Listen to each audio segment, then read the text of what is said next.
Hello SSS pensioners, it's me Angel. Welcome back sa aking YouTube channel. Sa video na ito guys, sasagutin po natin yung comment ng isa sa aking mga viewer tungkol sa kanyang differential sa pension increase sa SSS. So itago ko na lang yung pangalan niya.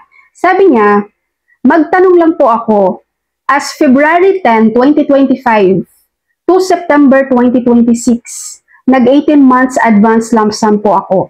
Makakatanggap po ba ako ng 10% increase or differential kay SSS? So yung nag-comment na to guys, nag-18 months advance pension siya with SSS at na-cover yung February 2025 to September 2026. Yan yung 18 months advance pension niya. So in short, kumbaga, mag-start ang kanyang monthly pension on October 2026.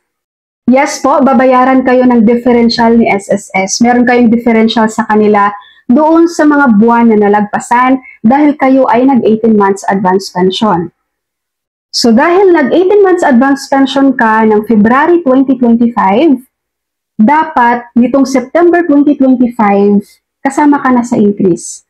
So ibig sabihin, ngayong September 2025, may differential ka kay SSS sa increase mo. So September 2025, October, November, December, January 2026, February, March, April, May, June, July, August, and September 2026. So merong 13 months na differential ka with SSS.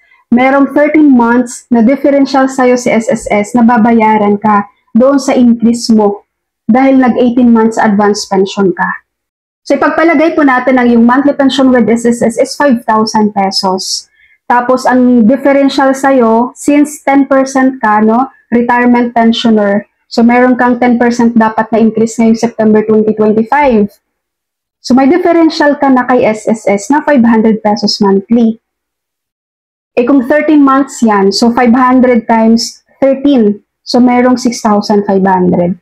Pero i-double check niyo po ha, ngayong September 2025, dahil hindi naman natin alam kung isang bagsak ba ni SSS yan, isasama na ba doon kung kailan mag-start ang iyong regular monthly pension, or ibibigay na rin nila ang differential ngayong September 2025.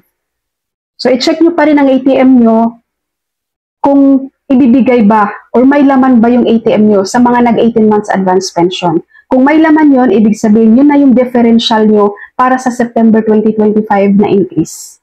Alright, SSS pensioners, that's all for my video for today. Thank you so much for watching everyone. God bless you all.